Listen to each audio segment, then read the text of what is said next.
All right. So thank you so much for taking the time to do this. Again, I appreciate it. First things first, tell me a little bit about yourself and how you got involved in the disability community. Sure, sure. So Laszlo, I actually started my career out as a performer doing theater and singing. And I actually fell in love with theater in high school. And I wound up going to NYU's Tisch School of the Arts. And so I had lots of adventures in theater, getting to do some stuff off Broadway. I got to sing on a cruise ship to Alaska. I got to live in Switzerland for 3 months singing. So I got to have these amazing adventures doing my singing and performing and acting. But then in my 30s, I had a little bit of my early 30s, like a little bit of an existential crisis because I felt like I wanted to be more of service. And the kind of service I was doing was waitressing to support myself. So I got really burnt on working in the food service industry, even though I learned a lot of important lessons there. So yes, it was like a bit of a crisis. And so I let go and I asked the universe for some guidance, and I discovered drama therapy. And drama therapy is using role-playing, acting techniques within the therapy to improve mental health and overall well-being and creating a healthy identity and stuff like that. So I fell in love with that. I went to school for it. And then concurrently, I was able to get a license to be a marriage and family therapist. And so for the last, let's see, so, oh my gosh, when did I graduate? 1999 is when I graduated graduate school. But then for the last 17 years, I've been working with neurodivergent children, teens, and young adults. And that path, how that path opened up to me was a friend of mine who was working at a school for autistic children, and she was leaving. And she said, Liz, I want you to take over my role. And I'm like, but I have no experience. I can't do that. And plus the other, conundrum for me at the time was I didn't drive. I tried to learn how to drive many, many times. And this school, required that I would it would require that I drive there. So I didn't return her call the first time. And then the second time she goes, Liz, I want you to visit the school and we'll figure out the driving thing. And so I visited the school. I just fell in love with the kids. And I was just like, no, this is my thing. This is what I'm supposed to be doing. And so, and then I had to learn how to drive. And I tried so many times, but I was so excited about this work. It kind of gave me the motivation to try again. And I got my license. I was still driving like white knuckled for quite some time. Yeah.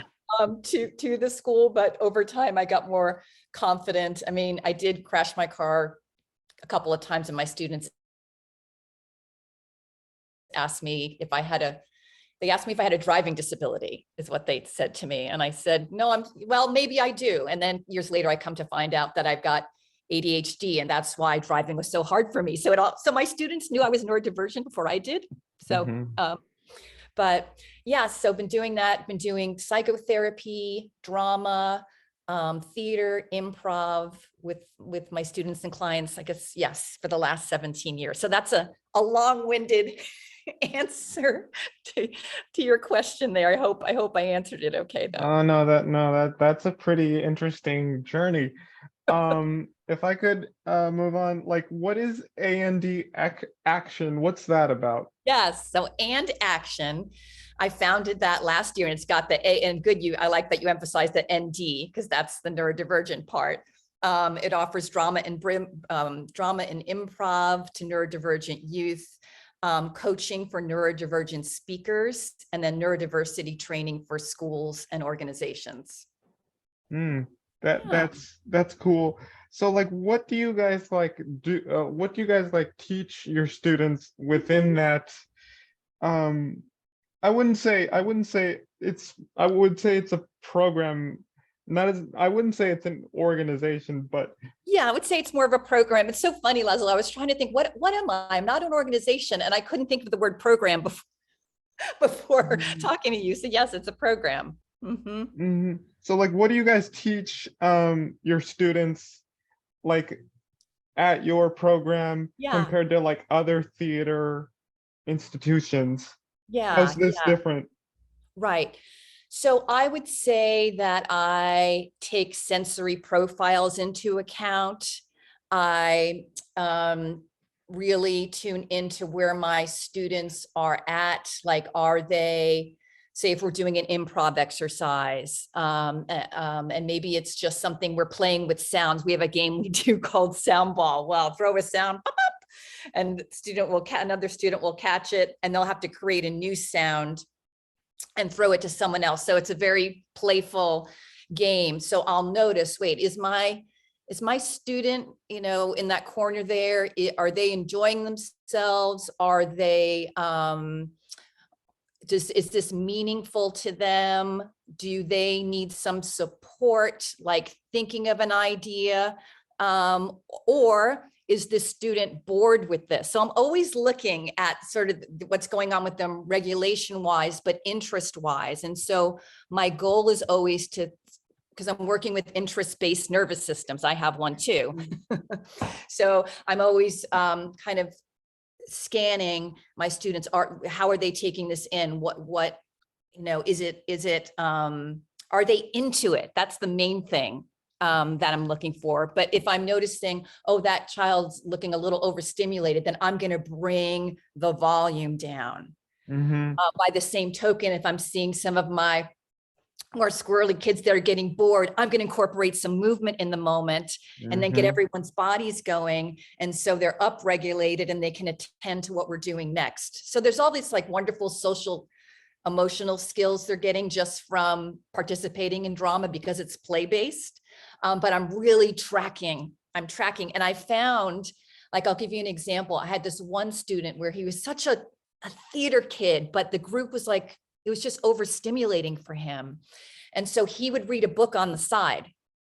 So I Mm-hmm. wouldn't force participation. He would just read a book on the side. And, there are certain days where it's like, oh my gosh, I wish he was in the group. But there was one day I started the group and we had these swings. We did it in this big OT room. We had the swings and he was sitting in the swing. So I used to have this rule where take the swings down before the group, because it could be distracting and everyone's pulling on the swings and people maybe arguing over the swings. But he was in the swing. So I left him in the swing during the group. And so we did the whole group around him in the swing, and he was like really regulated. He was able to participate. He was able to access his humor. The other kids were cracking up. So I just left him, every time we did that drama group, I had him in the swing for the next 3 weeks. By the 4th week, he didn't need it anymore. So it's supplying those supports. But a lot of it, Laszlo, is like me almost like not coming in with like really kind of calculated, kind of rigid strategies ahead of time. I'm taking information in the moment and thinking, okay, what does this kid need? I had another kid who just liked to come in for 5 minutes and do the most wild kind of chaotic improv game, and then he was done. Mm-hmm. But then years later, he became one of my biggest improv fans. He became really, really gifted at improv and just loved it. So it's like titrating doses of stuff, figuring out what students need. So those are some examples of how my program would differ than your everyday theater program. Mm-hmm. What kinds of stakeholders do you like partner with in the theater neurodiversity realm? Yeah. So I'm trying to get connected. I'm enjoying LinkedIn. I wasn't a big social media person, but I'm enjoying getting connected to folks on LinkedIn. I had a meeting. I'm in Durham, North Carolina now. So I recently had a meeting with the Durham Arts Council, and they're focused on getting arts into the schools, which is a big interest and passion of mine. So meeting with them and they're realizing like, wait a second, we need to be more diverse in our offerings And so to have an offering for not only neurodivergent children, but for other, for all neurotypes to learn what neurodiversity is, right?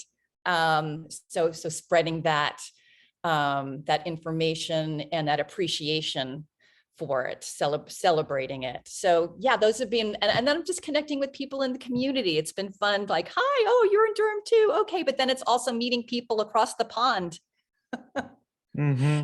and hearing about what they're up to, or even across the country. I've been following you, and I noticed that a month ago you put something out on LinkedIn looking for reporter opportunities, and then Yeah. I Yeah. see on your site that you're now writing for the Seattle Times. Yeah, yeah, it happened in March. I haven't really like done anything like I did like one article on Yeah, like some organization, but yeah. yeah, I'd love to do more, but yeah. No, I loved that. And talking about the deaf community, right? That article was about, Mhm. was that the one that you're talking about? That's the one I Yeah, saw. yeah, that's the one. Wonderful, If I wonderful. could move on, like what impact does your work have on the community in general? Yeah, yeah. So I'm very, as I mentioned, really with the neurodiversity training, really wanting to bring that into the schools so all children can access learning. And often neurodivergent teens and children, their behavior can be misinterpreted as defiant or uncooperative, when in reality, they just might have a sensory need that's not being met, right? Or they might, right, they need to move or to doodle. And in reality, that child is really finding ingenious ways to regulate themselves. But if teachers don't know that, it could be misinterpreted, right? And this pattern is exponentially so with Black and brown children, who are already more likely than their white peers to get characterized as a behavior problem. So educating teachers is key, helping them understand neurodivergent wiring, the needs of autistic and ADHD students, and then bringing the arts. And what's beautiful about the arts, there's all this great research that like when the arts are incorporated into schools, it improves academic performance, it reduces teacher burnout. So I like the idea of bringing my neurodiversity training through the arts. So I've been lately writing poems about neurodiversity to explain my points. So to have it delivered through the arts, I think makes the trainings more engageable and fun. And then it also sticks in the brain more, right? If there's a positive emotional response, we remember things better, right? So the neurodiversity Mhm. training, and then, yeah, with the drama programs, giving students access to that, just to be able to play and have a sense of belonging. And then also, like, a lot of my students are quite talented, so I want them to have opportunities in Hollywood, on Broadway, regional theater. I want them to have those opportunities, because we need more representation in those forums. You So I'm talk all about about, yeah. You talk about more representation in the arts community.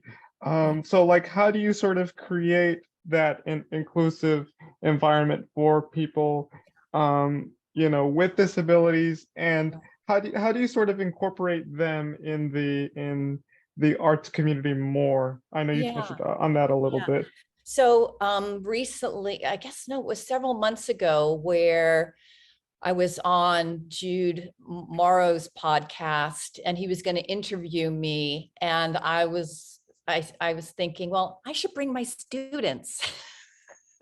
And so I called up several of my students and I said, do you want to be on a podcast? And so they were all in. And so we rehearsed, and they created an original improv scene. They one student is a beautiful singer, and he loves the Beatles. So he was working on that Blackbird Fly, that song. And so they were actually on the podcast featured. And I actually paid them, and I told them, you are now like professional performers, right? So there's Mm-hmm. that. Last it was like a month ago. I was going back to California and again, contacted students. I said, do you want to put on a variety show? Mm. And I have my friends who have this wonderful studio and they're fiddle teachers. So we combined this variety show with bluegrass music and put it on for the community. And we rehearsed on Zoom because, right, I'm across the country now. Mhm. But I have students also performed at, it was actually, I don't know if you know this organization. I'm trying to think, is it called Aspire? But they performed at a virtual conference that was based in Seattle. I'm trying to remember the organization's name, but they're in Seattle. So Mm. we performed over Zoom for that conference. So we did some improv scenes, and this is during the height of the pandemic. So there were some great scenes they made up, some improv scenes, and it was a big hit. So that's only the beginning. I have other ideas. I'd like to start like supporting my students in producing content, where they're hosting, work on their podcasting skills if they want to be a podcaster.